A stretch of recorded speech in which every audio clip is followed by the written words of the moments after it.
So what's good? This is Kupfull with Kennedi Marie, and today I have a special guest on this another quarantine episode. I have Kolby McNeal, the owner of Your Sweets to the Jar. How are you doing today? I'm doing all right. How about you? I'm doing good. I just want to know, like, how has it been for you? It feels like it's like quarantine day, like 69 or something. Like, how has it All been? right. It's been actually a blessing in disguise for me. Throughout this time, I've been able to accomplish certain things I've been needing to get done. I've been able to relaunch my rebranding, so that's been good. And I've been looking into doing it. I've just never been able to have the time to get around to it. Hmm. So with this time being quarantine, you have all type of time to do all type of things you need to do, homework. So I've been able to finish school this week as well. So it's been a blessing in disguise. I haven't been able to go certain places where I really wanted to go, Hmm. but it's definitely been great that I've been able to accomplish so many things. So yeah. Yeah. So I'm glad that you're looking at it in a positive way and using the best with your time. So definitely I think that's very important just to stay productive and do something to better yourself. So I want you to take us back to the very first moment and describe this moment of when it clicked that okay, I'm gonna start your sweets in a jar. I'm gonna do this, I'm gonna start this business. Well, for me, it was more so uh, out of the blue type of deal with this business. It was in June 2017, 2018. I was working at UPS, loading, unloading trucks in the hot summer, needing money. And during this time, I was just thinking, like, man, I'm doing this hard labor. I'm not getting the money I really expected on getting. And I'm just thinking this. And as I'm thinking it, I just slowed down a little bit, as far as the work goes. I was slowing Mm-hmm. down. So my supervisor comes in the truck and he like, hey man, you need to come, you need to hurry up. We got work we gotta do. We got things we need to finish. Just telling me really what he's supposed to tell me as a boss. Right. He's supposed to tell me that. But him saying that when he walked out, it made me think like, man, is this really worth it? Like, is Mm-hmm. it really worth having to go through this, working in the hot sun for little to no money? So that experience alone, that day, I can remember vividly. That was my last day at that job. I've never been back. I've never worked for anybody since. But after that, I started a business called Catch 125, and it's actually a drop shipping business. For those who don't know, drop shipping is basically like people hold inventory for you and you sell whatever. You buy the inventory from them offline, but they still hold it and they ship it for you. I did that with clothes, men's accessories, not having much knowledge of it, not knowing what exactly to do. I thought it was pretty simple because they hold the inventory, they do all the hard work, but it is cost associated with it. So the website costed me, the Shopify thing costed me, e-commerce. That's what Shopify is. It's like an e-commerce. That's where it shows where your sales are and everything. So I ran that website for about 8 months, probably about as long as this business has been going so far. And it didn't do it, and I didn't make any money from it. I actually lost money. Mm-hmm. So it was a tough deal for me because me being new to business, me being new to entrepreneurship, I'm thinking the money just don't come, Yeah. especially with it being the way it was with the drop shipping. I'm like, man, I ain't got to hold the inventory. I don't got to pay for the shipping or none of that, right? But not knowing, like, it's certain things you have to do to grow your business. And I learned that along the way. After that, I just dropped the business. I shut it down. And I was like, I'm going to start a pressure washing business. Mm-hmm. So my mom, she resides in Nashville, Tennessee. I go out there every summer. But this particular summer, I wanted to go make some money. Mm-hmm. So a family friend out there, he pressure washes. He has a pressure washing business. And he was just teaching me the game throughout the whole summer, pretty much, telling me how to make prices and just how to do business, period. Not even just pressure washing, but he taught me how to pressure wash. So that's a Mhm. skill I just picked up along the way. Throughout that time, I was able to earn some pretty good money, decent money, more money than I made at UPS, and Yeah. that was good. So so throughout that time, I was cooking for my mom as well. You know, just being a regular mama's boy, not thinking Mhm. nothing of it. I grew up wanting to be a chef, and I've always had a passion for cooking, but I never thought I'd have a product. You know, Mm. so I'm cooking for my mom dinner, all the whole nine. I cooked her some dessert one day, key lime pie. That's one of her favorite desserts. So I made her a key lime pie. She ate it. She was like, Kobe, you need to drop that pressure washing and do something with this. You need to take this serious. You need to sell some desserts because this pie right here, it can take you places. She told me this back in June 2019, and that's when the vision started. And she was like, the presentation of the pie don't look all that good, but you know, the taste of it is amazing. If you can get the presentation right, then you in the door. So that's when the next few days I just got to thinking like, man, how can I make some desserts but make them into my own way? You know, I'm real big on doing my own type of thing. I never Yeah. want to be cliche with anything. Like I never wanted to do what everybody else did. I always wanted to set myself apart. So that's when I'm like, well, I knew some people who did desserts in a jar, but who really does cakes and all that? So Yeah. it started off with just being key lime pies in a jar.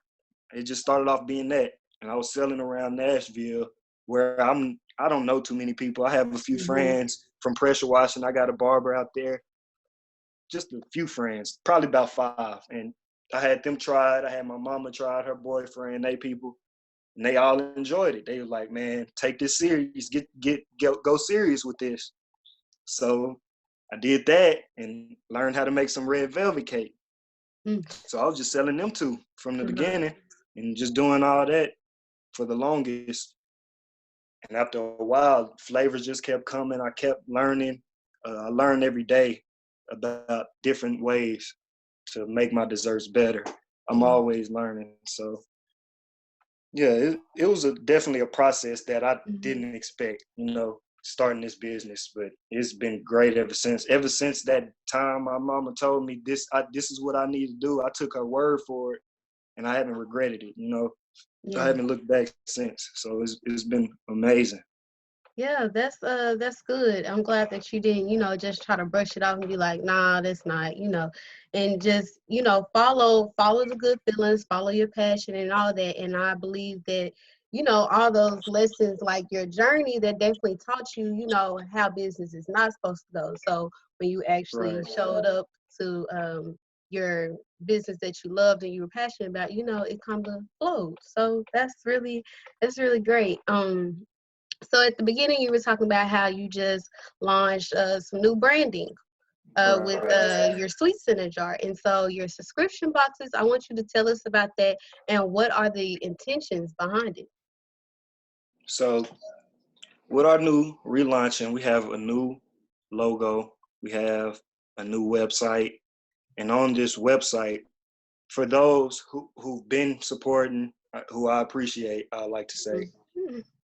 they know before you could get 1 or 2 jars off the website. So that's no longer a thing. The least you can order is 3, and then we go up from there. So it's 3, 6, and 9 boxes, regular boxes you could get, choices of your flavor. For those who already love sweets in a jar, they already know what flavor they love, we have subscription boxes. 3 different boxes.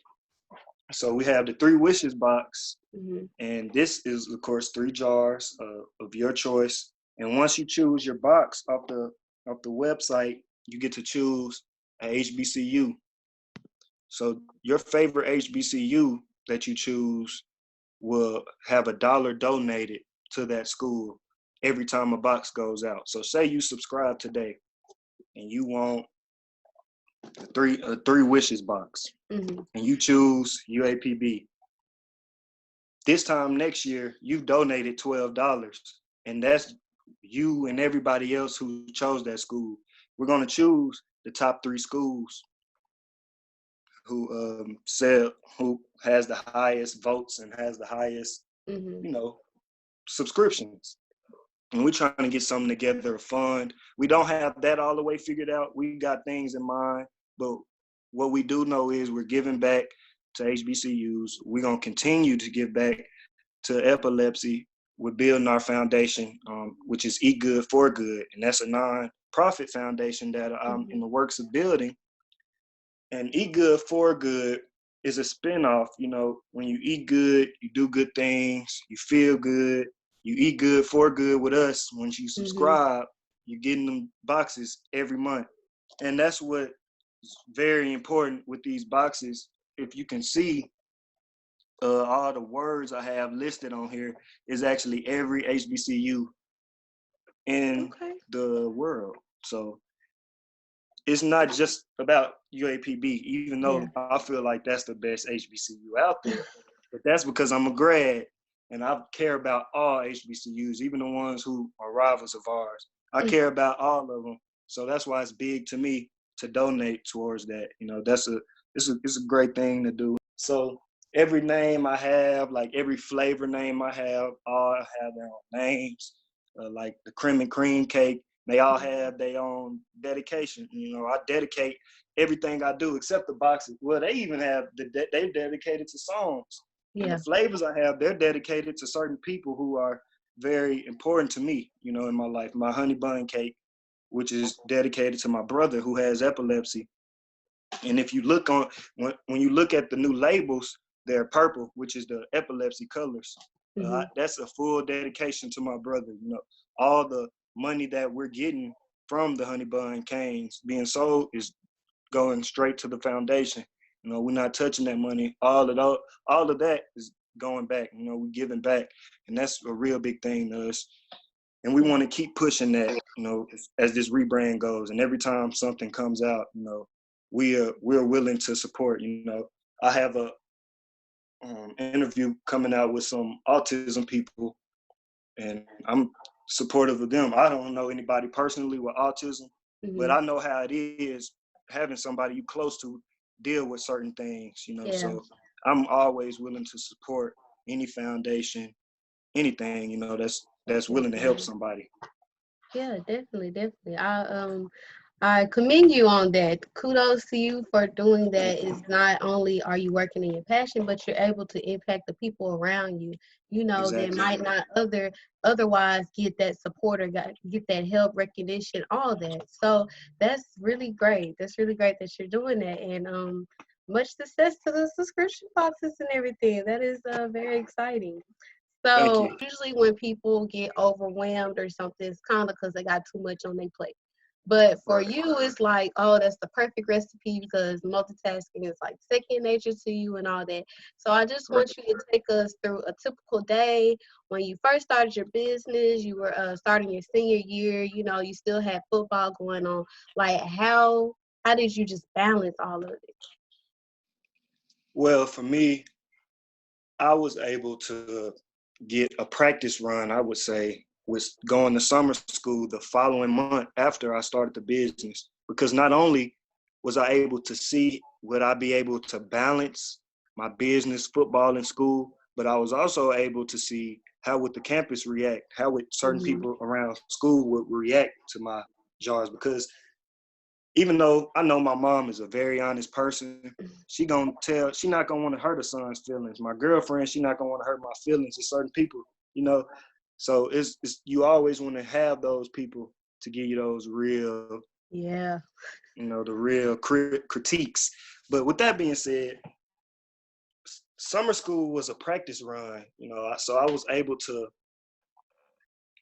see like what route I need to take for when I go to practice or when I go to class or when do I need to cook. And throughout this time, I was able to realize I only need time to cook. Any other time, like I don't really need time to sell. Like I don't need time away from anything to sell.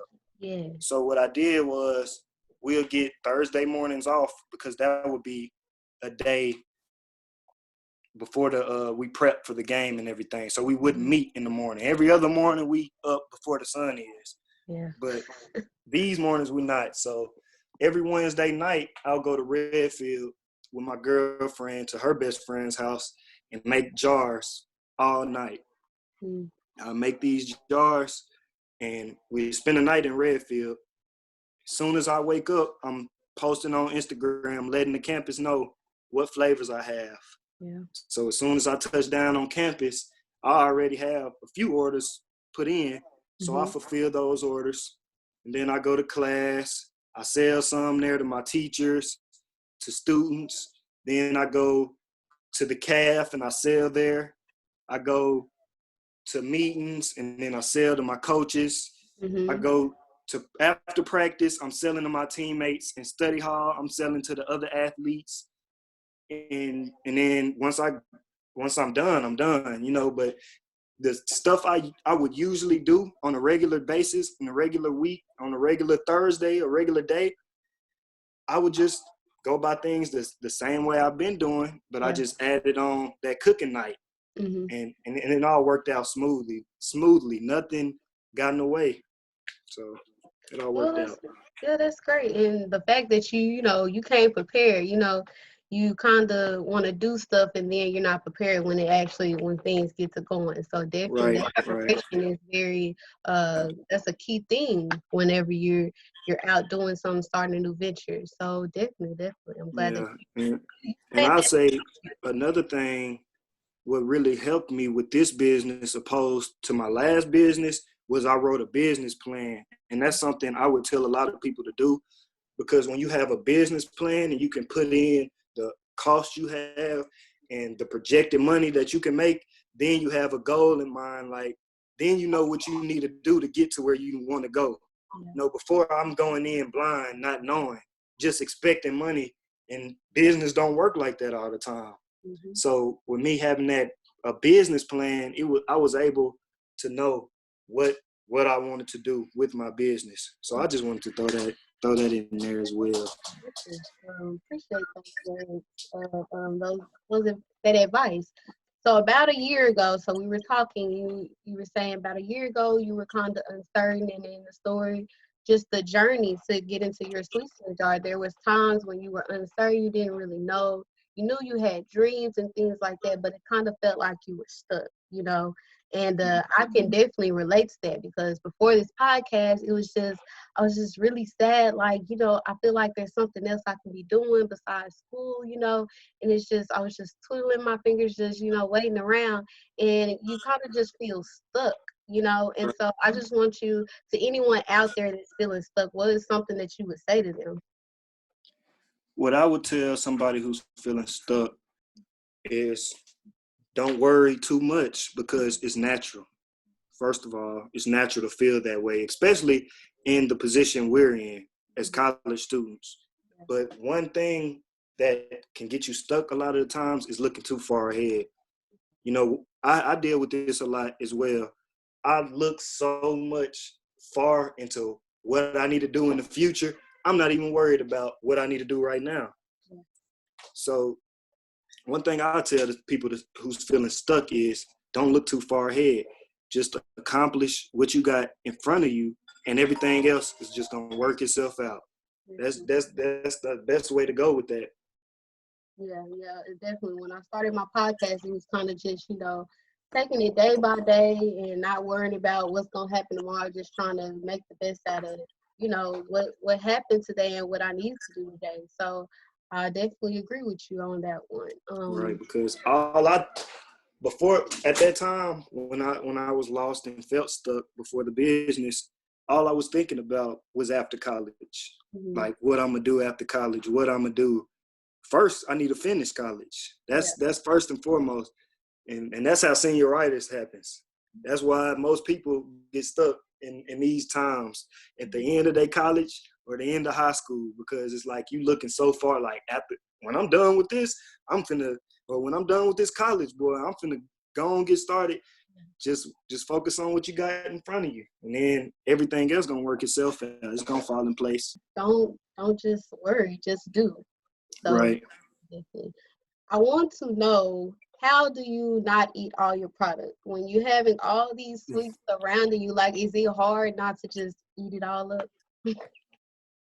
I can't lie, from the beginning, when I first started, it was very hard, like very hard, because when you smelling the food, cooking it all day, it's like, man, I know this gonna taste good. And then when people tell you how good it is, like, let me go over here.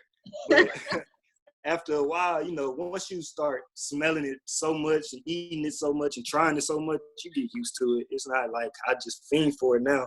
But what made me even start a dessert business is how my love and passion for desserts. Like, I love sweets. So that was one of the things that helped me even have the passion or have the wherewithal and want to go for it, along with this business. But I say, I mean, it's not as hard as it was.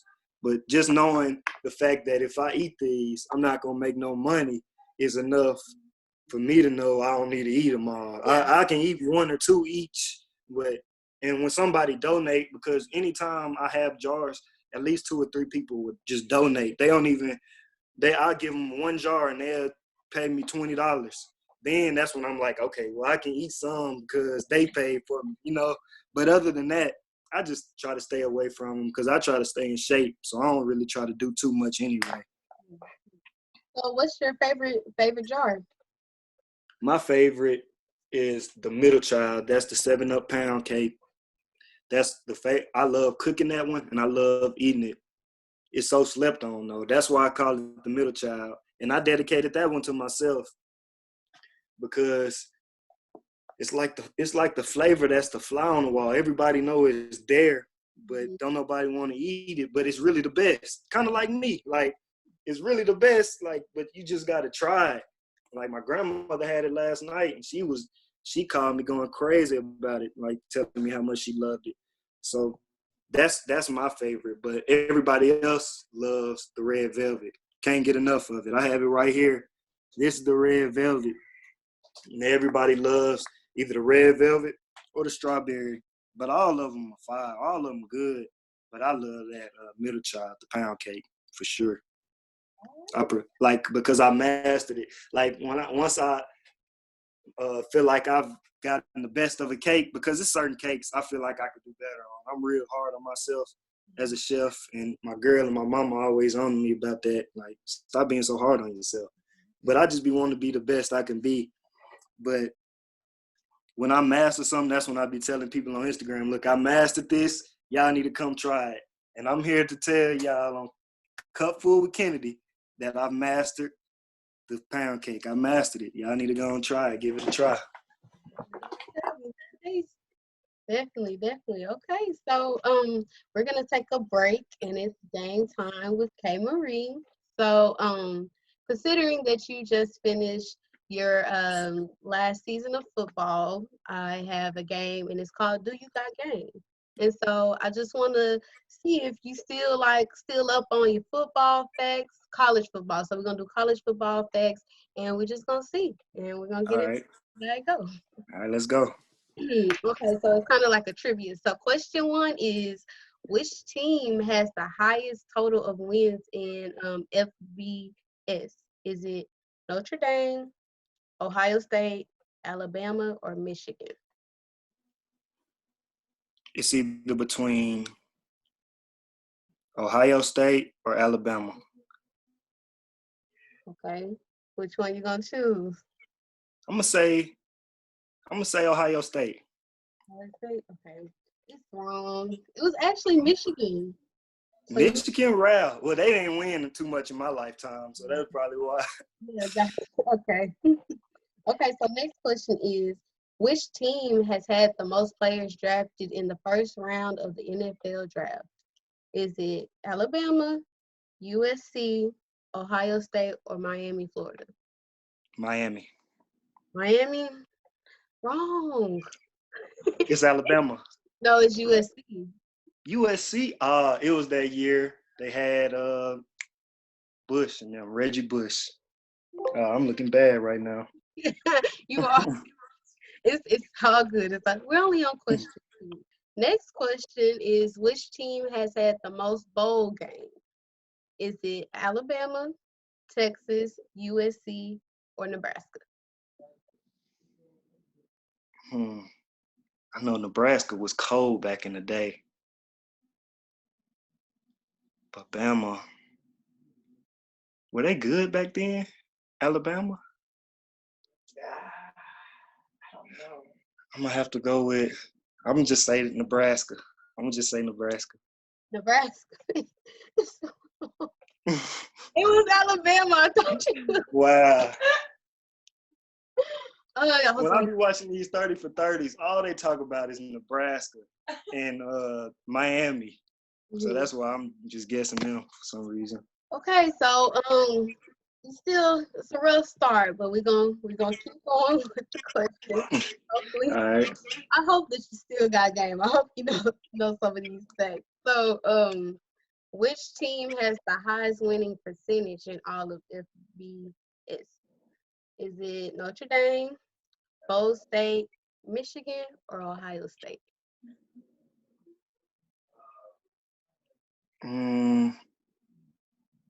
Highest winning percentage. Yeah. I'm just guessing on these, but I'm gonna have to go with Ohio State. Ohio State. No. Wrong, Michigan. Yeah, Michigan. It was Michigan. Michigan.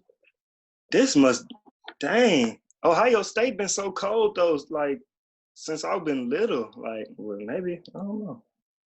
I don't know anything about football, so but I wouldn't know the answer. So, okay, so I'm hopefully, an NFL guy though. I pay attention to HBCUs too, so it's all good. I'm not here to make excuses yeah. because I thought I was actually gonna do good. I don't want to come. I don't want to have you looking bad, about football. But so the next question is, which team has won the most overall conference championship? Is it Ohio State, USC, Oklahoma, or Nebraska? It's got to be Oklahoma.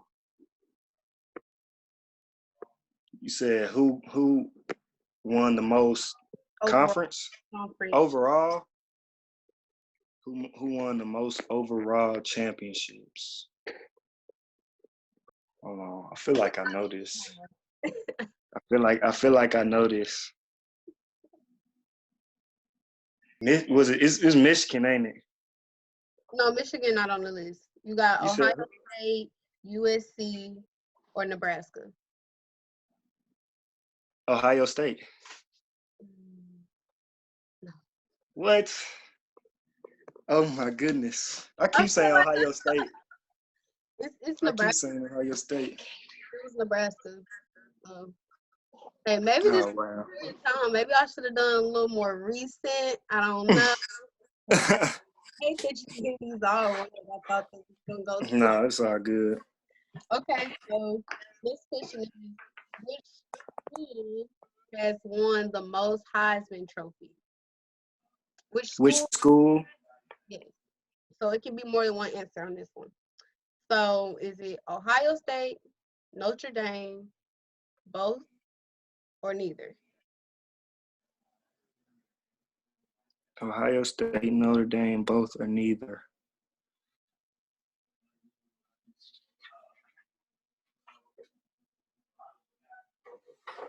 Is it both? Yeah, it is. So there we go. We back on the road. That is correct. It was both of those. That's good. Who is who are or is the only athletes to ever win 2 Heisman trophies? Is it Archie Griffin, Johnny Manziel, I think I said that right, Tim Tebow, or both B and C? It's A. Archie Griffin? Mm-hmm. Correct. So you got that right. I Okay. watched them play. That's how I know. I watched Tim Tebow and Johnny Manziel, so I remember them. Okay, so the Vanderbilt Commodores have a winning record against only one SEC team. Who is that team? So is it Alabama, Auburn, Kentucky, or Missouri? Kentucky, No, it's all. Missouri. It's Auburn, really? Mhm. Wow. Wow. Like you learn, Dang. you They learn. never been good in my lifetime. Vanderbilt. Dang. Yeah. So I got two more for I'm you. learning some good stuff about college football, though. You learn something every day. So All if right. else you learn something. Okay, so I have two more for you. Hopefully you can redeem yourself. So which SEC East team won only a single conference game during the 2010 season? Is it Tennessee, Kentucky, Vanderbilt, or Ole Miss? You said which team in 2010 Only won one, the what again? only won a single conference game that season. So they only won one game the whole season. And who was it? Ole Miss, Tennessee, Vanderbilt, Tennessee, or Kentucky. and you said Vanderbilt. I'm gonna just go with Vanderbilt because I'm gonna go with Vanderbilt. Okay, cool. It's right. So Uh, cool. that's good. Okay. So one last question for you. Which school led the SEC in passing yards for the 2010 season? So was it Vanderbilt? Was it Alabama, Arkansas, or Auburn? 2010. That's that when Cam Newton was there. Auburn. Auburn is your final answer? Well, I don't know. Now that you said that, hold on. Let me think.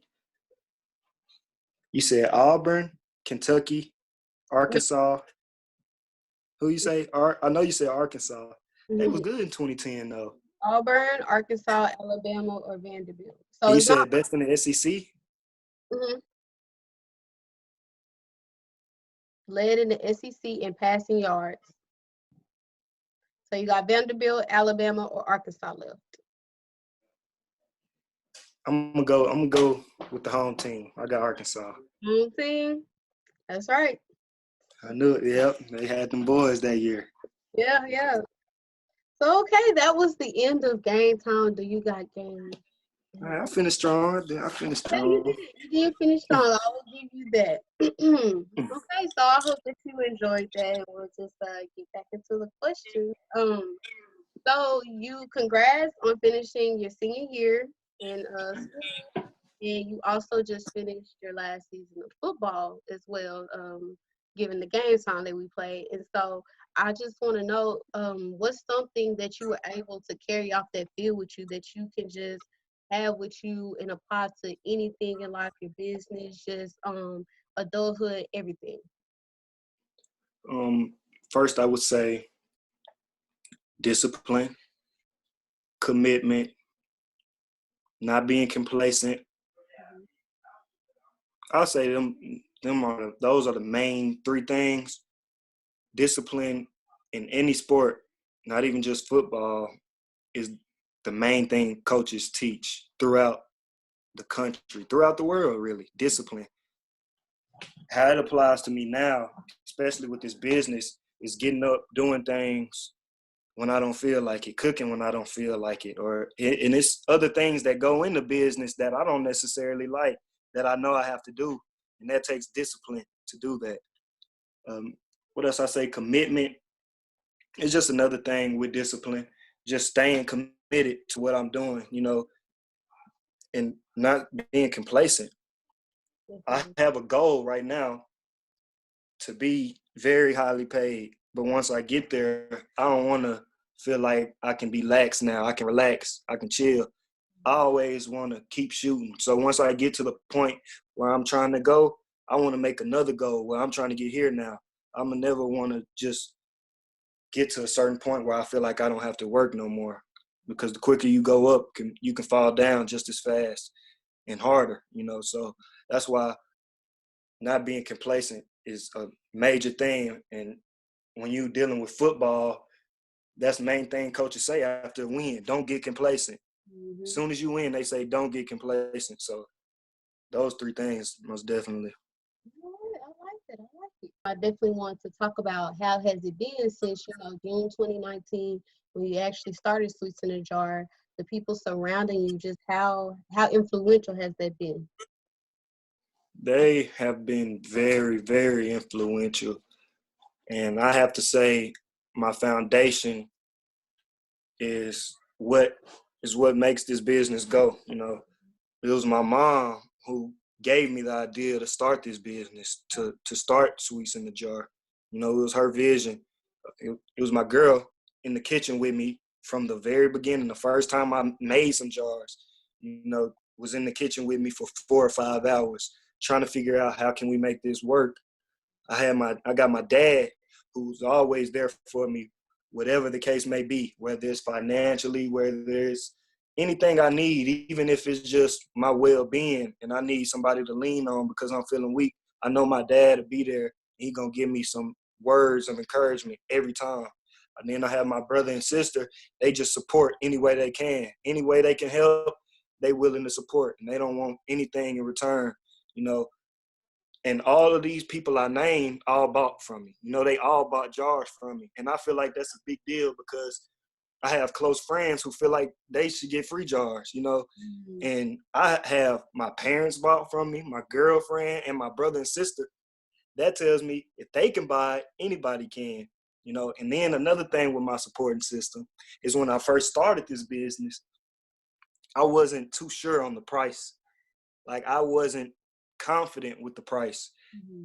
And it took my mom and my girlfriend to say, nah, you worth it and people gonna buy this. You know the time you put in, you know the money you put in, you know the effort you put in.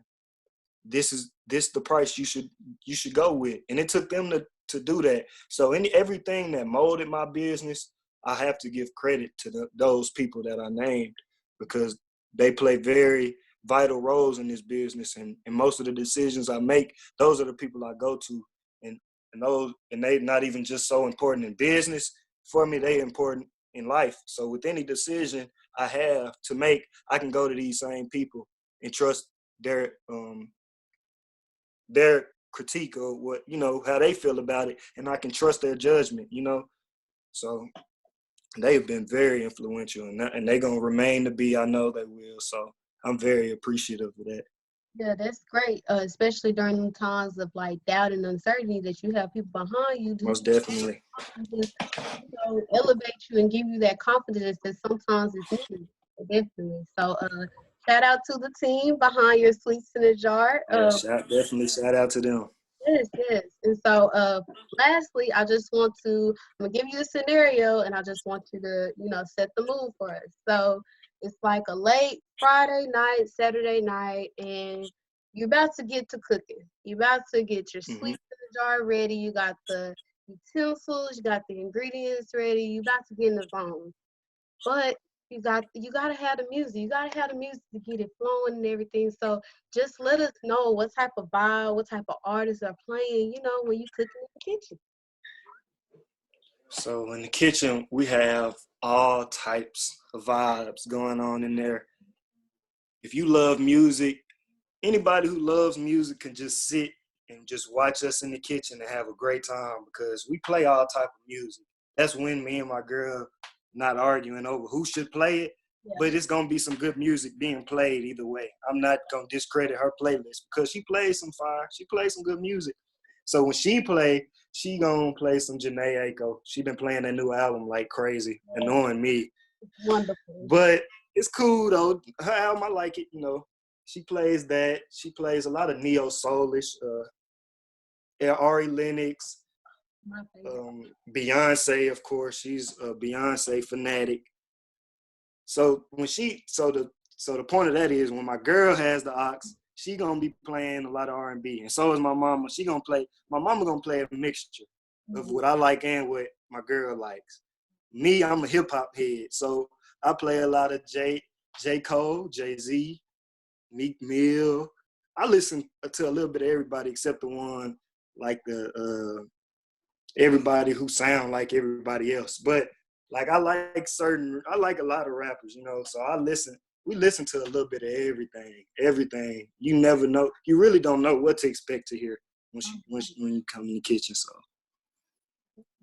well, I like it. It's definitely so much music out there. So I know that was kind of, Mm. general, but definitely I would love to be in the kitchen with y'all jamming out and everything. I'm not really on the cooking side, but So Kolby, I just want to thank you for coming on to my podcast today. I hope that you enjoyed everything. I definitely did. Yes. Thank you for having me again. No problem, no problem. So everyone, thank you for tuning in and listening. I hope that you got a good cupful out of today, and make sure that you guys are staying motivated, staying just grinding, making the best out of the situation in quarantine, social distancing, staying home, all that. And so I guess I will see you guys on the next cupful.